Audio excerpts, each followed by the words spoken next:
तो जिस देवी देवता के नाम से वह पुराण बना है उसकी वंदना की गई है।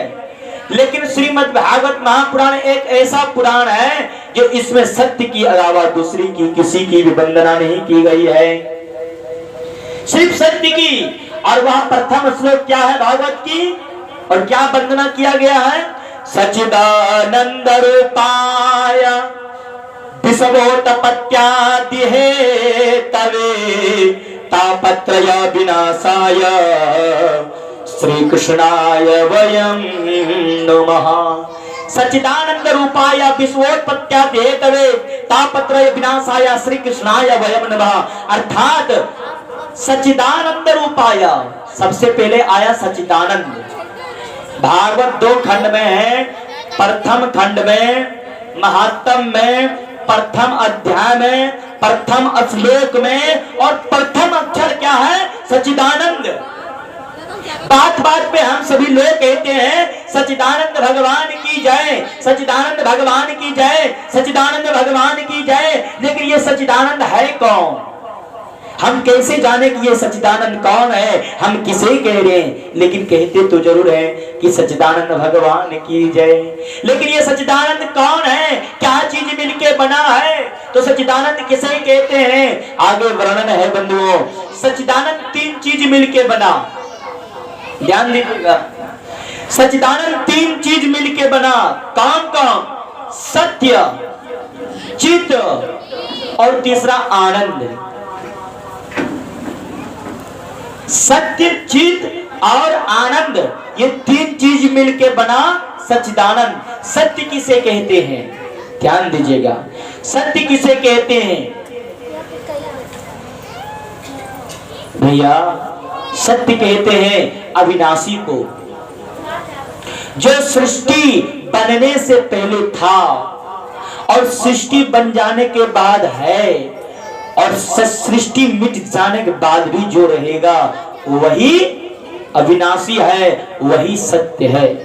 और साधारण से समझें, सत्य भगवान का नाम है, जो हम सभी लोग बोलते हैं राम नाम सत्य है, राम नाम सत्य है, राम नाम सत्य है।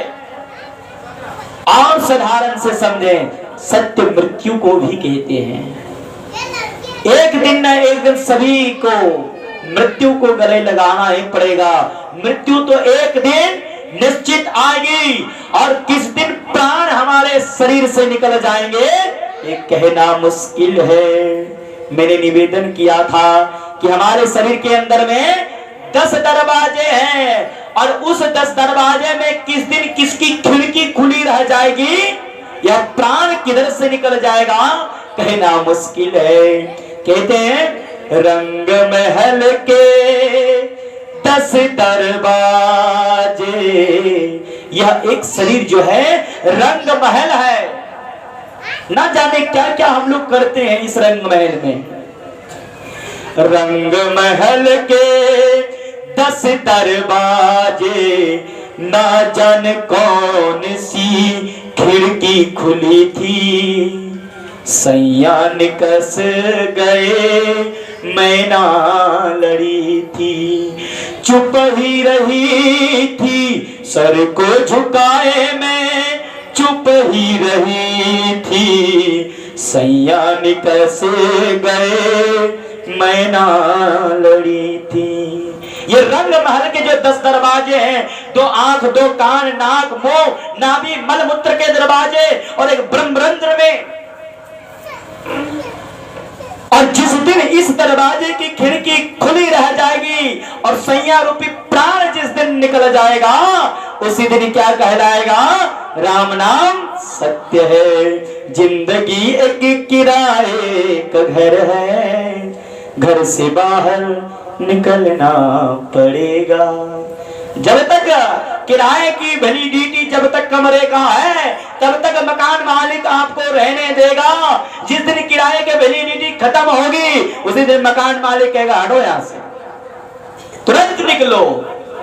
उसी तरह ये भी भैया किराए का घर है, और किराए के घर में भी इतना भयंकर अहंकार, मेरा मेरा मेरा मेरा, यह मेरा है, यह मेरा है। और खुद किराया घर में, और क्या कर रहा है? मेरा मेरा मेरा। धनानि भूमो पशुवश्च गोष्ठे भार्या गृहे द्वारी जना संसारे देहसितायां प्रलोक मार्गे कर्मानुभव गच्छति जीवेशा। जिस धन संपत्ति को कहते मेरा मेरा मेरा, वह धन संपत्ति भी यहीं पे रह जाता है। जिस धन संपत्ति को कमाने के लिए आजकल तो लोग सोने के लिए भी छोड़ दे रहे हैं, 24 घंटे ड्यूटी, कुर्सी पे बैठा है तो वहीं पे लुक रहा। रात्रि बनाए सोने के लिए भगवान, दिन को बनाए मेहनत करो खाओ भगवान का भजन करो, लेकिन रात को भी ड्यूटी। दिन रात मेहनत करते हैं कमाने के लिए जिस धन संपत्ति को, वह धन संपत्ति इसी धराधाम पृथ्वी पे रह जाएगा। सज्जनों, धनानि भूमो पशुवश्च गोष्ठे, जिसे आप पशु पक्षी जिसको अपना समझते हैं वह भी गौशाला में रह जाएगा, वह भी पेड़ पौधे में रह जाएंगे। धनानि भूमो पशुवश्च गोष्ठे भार्या गृहे द्वारी, जिसे आप धर्म पत्नी कहते हैं, जिसको आप पति कहते हैं, वह भी यहीं रह जाएगी या रह जाएगा। धनानि भूमो पशुवश्च गोष्ठे भार्या गृहे द्वारी जना संसारे देहसितायां प्रलोक मार्गे।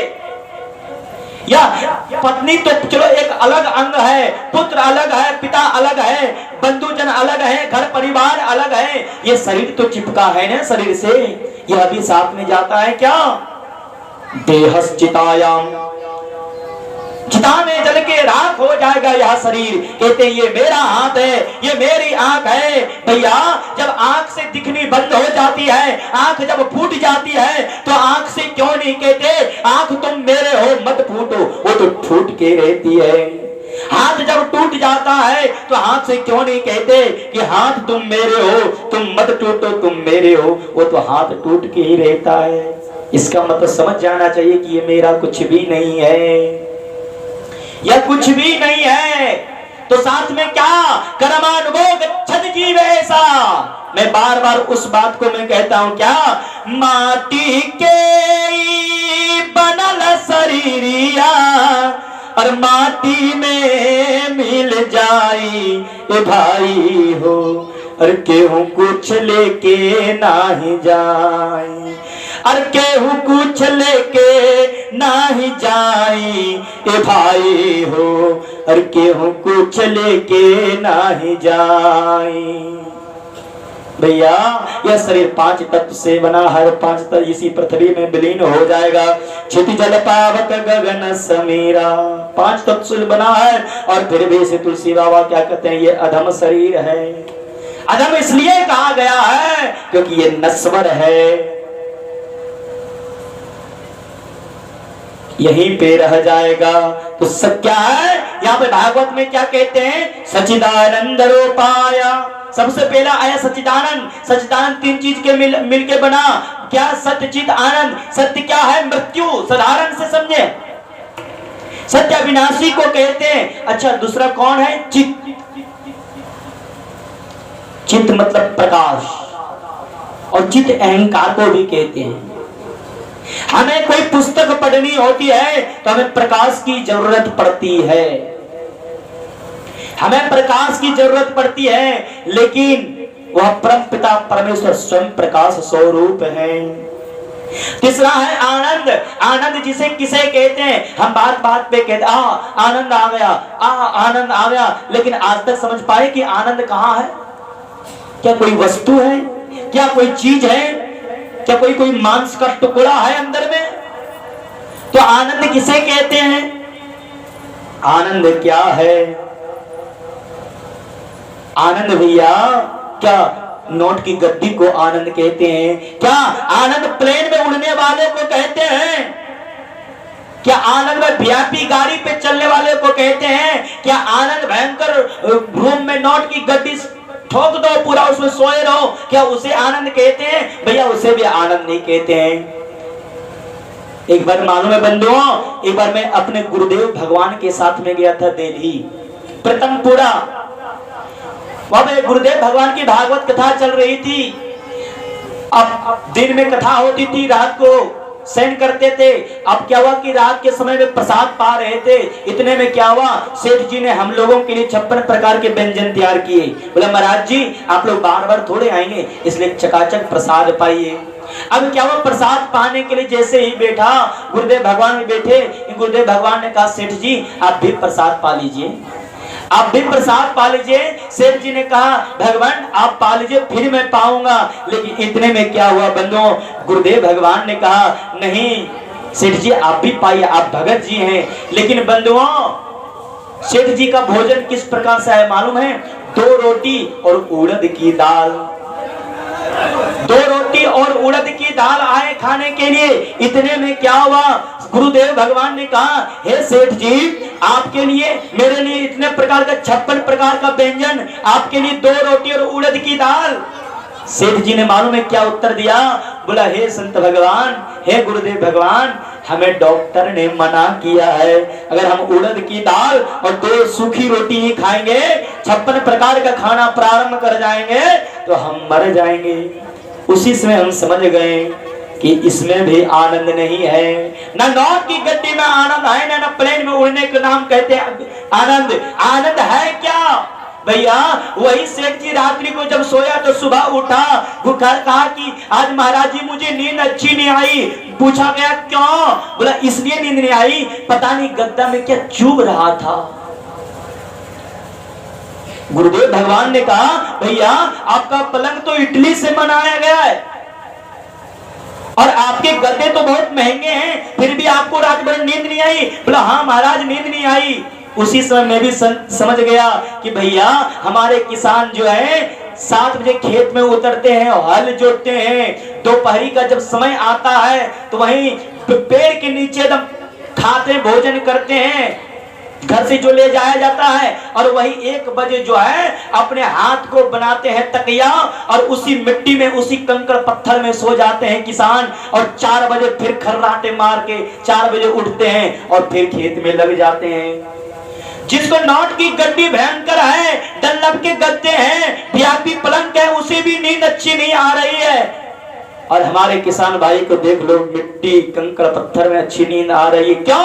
क्योंकि भगवान की कृपा है। तो क्या आनंद नोट की गड्डी में है? नहीं भैया। तो आनंद है क्या? अब आनंद क्या है? हम लोग बात बात पे कहते आनंद आ गया, आनंद आ गया, आनंद आ गया। तो आनंद क्या है भैया? एक ही उत्तर है भागवत में। क्या आनंद कहते हैं किसे? आनंद का मतलब हुआ जिस चीज का हमें बोध हो जाए, जिस चीज का हमें ज्ञान हो जाए, उसी को आनंद कहते हैं। जैसे कि मान लो एक गिलास में पानी है, एक गिलास में दूध है, एक गिलास में जहर है, लेकिन हमें खूब प्यास लगी है, लेकिन हमें यह ज्ञान नहीं है कि इस गिलास में जो पानी भरा हुआ है इसको पीने से हमें प्यास मिट जाएगी। हम खूब तड़प रहे हैं, खूब प्यासे तड़प रहे हैं। इतने में कोई दूसरा आया और कहा भैया ये दो दूसरे गिलास में जो भरा हुआ है इसे पी लो, प्यास मिट जाएगी। और जैसे ही मैंने वो गिलास का पानी पिया वैसे ही प्यास मिट गई और मैंने क्या कहा? आनंद आ गया।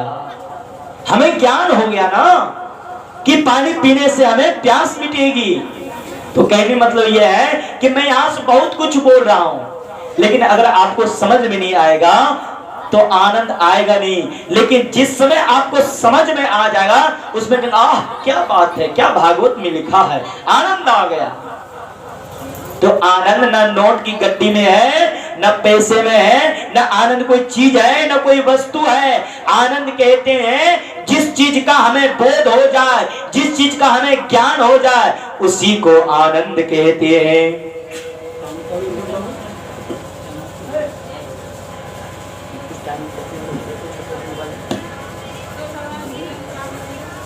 जिस चीज का हमें ज्ञान हो जाए, जिस चीज का हमें आनंद आ जाए, उसी को आनंद कहते हैं। और सत्य चित्त आनंद, ये 3 चीज मिलके बना सच्चिदानंद। सच्चिदानंद रूपाय विश्वोत्पत्त्यादि है तबे तापत्रय विनाशाय श्री कृष्णाय वयम नमः। सत्य चित्त और आनंद, ये 3 चीज के मिलके बना सच्चिदानंद। इसलिए हम सभी लोग बोलेंगे सच्चिदानंद भगवान की जय। अच्छा भैया एक प्रश्न मेरे पास में आया है, निवेदन किया है कि श्राद्ध को अशुद्ध क्यों मानते हैं। भैया मैं आप लोगों को मैं बताने देना चाहता हूं, मैंने वृंदावन में बहुत सारे पुराणों को पढ़ा, ग्रंथों को पढ़ा, बड़े बड़े संतों के सानिध्य में रहा, या मैंने खुद अपने आप से ढूंढा, लेकिन कहीं पे भी नहीं बताया गया है कि श्राद्ध अशुद्ध है। भैया मैं आपको यह बता देता हूं कि श्राद्ध जैसा शुद्ध कोई चीज होता ही नहीं है।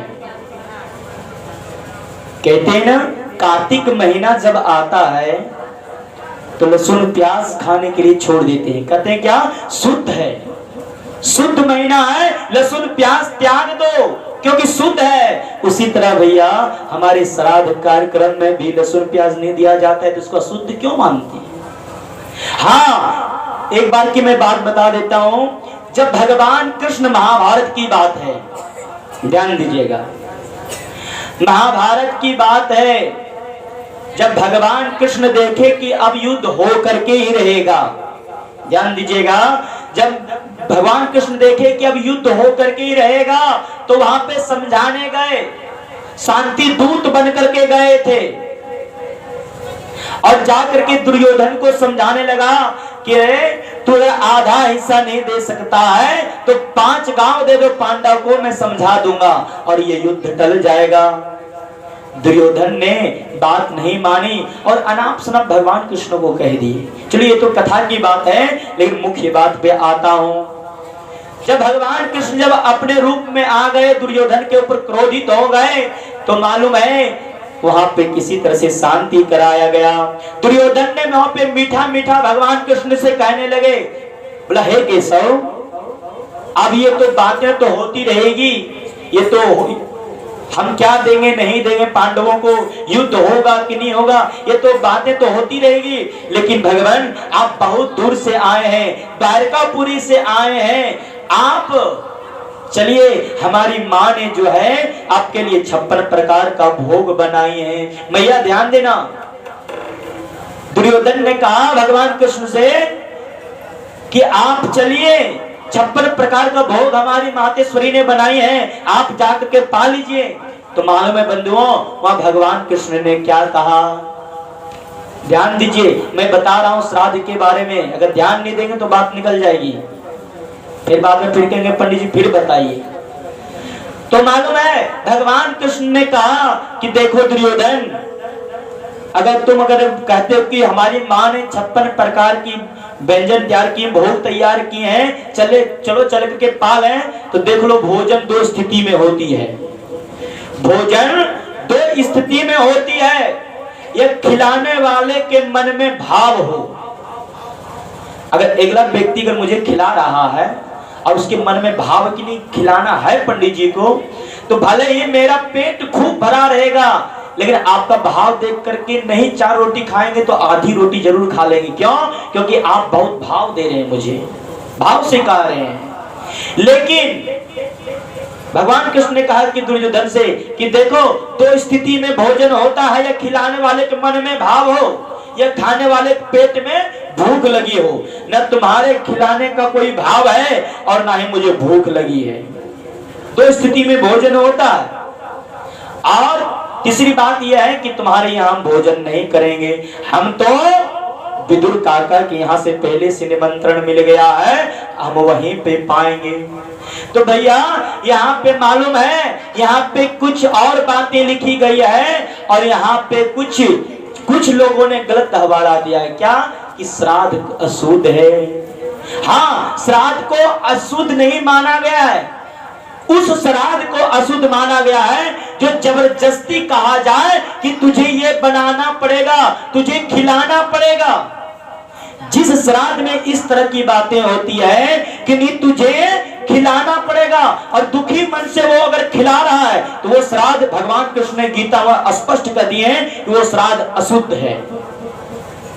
और यहाँ पे लोग हवा उड़ा दिए हैं क्या, न श्राद्ध अशुद्ध है, अशुद्ध है, अशुद्ध है। लेकिन यहाँ पे लिखा हुआ है गीता में ही, गीता को पढ़ेंगे तब पता चलेगा कि श्राद्ध से शुद्ध चीज कुछ होता ही नहीं है। अगर तुम्हारा कोई काम अगर नहीं बन रहा है, कोई मनोकामना पूर्ण नहीं हो रहा है, तो मैं कहता हूं कि श्राद्ध खाओ, मांग के खाओ, तेरा मनोकामना पूर्ण होगा।